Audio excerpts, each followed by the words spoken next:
তো hello dear friends, যারা আমার চ্যানেল নতুন আছেন তারা অবশ্যই আমার চ্যানেলকে সাবস্ক্রাইব করুন এরকম আপডেট পাওয়ার জন্য। তো West Bengal board of secondary education তরফ থেকে 5/1/2024 তারিখ কিন্তু নতুন একটা বিজ্ঞপ্তি জারি করা হয়েছে। সেটাতে কী বলছে যে notification subject distribution of admit card for মাধ্যমিক পরীক্ষা সেকেন্ডারি এডুকেশন 2024, অর্থাৎ 2024 সালে যারা মাধ্যমিক পরীক্ষা দেবে তাদের অ্যাডমিট কার্ড কবে থেকে দেওয়া হবে এই বিষয়ে কিন্তু নোটিশে কিন্তু বলা হচ্ছে।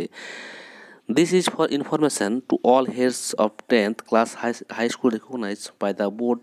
The admit card of the candidate regular and external appearing for the Madhyamik Pariksha secondary examination 2024 will be distributed through respective camp office organized by the board on 22 and January 2024 from 11 am to 5 pm. অর্থাৎ যে ক্যাম্পের মাধ্যমে যে admit card দেওয়া হবে সেখানে কিন্তু প্রতিটি হাই স্কুলে কিন্তু হেডমাস্টার কিংবা তাদের যে কাউকে প্রতিনিধি পাঠালে কিন্তু সেখানে 22 তারিখের থেকে কিন্তু অ্যাডমিট কার্ড দেওয়া হবে ক্যাম্পের মাধ্যমে, এবং সেটা কিন্তু স্কুল কর্তৃপক্ষ রিসিভ করবে।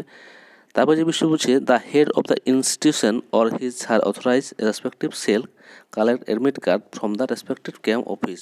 আচ্ছা, examinee cell collect the admit card from their school on and from 24 January 2024। অর্থাৎ নিজস্ব স্কুল থেকে ছাত্রছাত্রীরা অ্যাডমিট কার্ড কিন্তু পেতে পারে, সেটা 24 জানুয়ারির পর থেকে কিন্তু দেওয়া হবে। In view of the above this is to mention here that if any error or discrepancy is are found in the admit card, the same shall be thrown into notice of respective regional council office of the board in writing within 29th জানুয়ারি। অর্থাৎ কোনো admit কার্ডে কিন্তু অসঙ্গতি দেখা দিলে সেটা কিন্তু regional council অফিসে কিন্তু সেটা জানাতে হবে, সেটা কিন্তু লিখিত হবে, সেটা 29 জানুয়ারি 2024 মধ্যে কিন্তু জানাতে হবে। এটাই কিন্তু আজকের মূল বিষয়।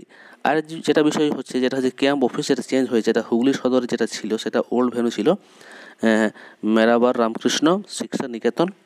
আর যেটা নিউ ভেন্যু হয়েছে সেটা হচ্ছে বিদ্যাভবন হাই স্কুল, এখানে কিন্তু হয়েছে। তো আজকের ভিডিও আমি এখানে শেষ করলাম। থ্যাংক ইউ, ধন্যবাদ, ভালো থাকুন।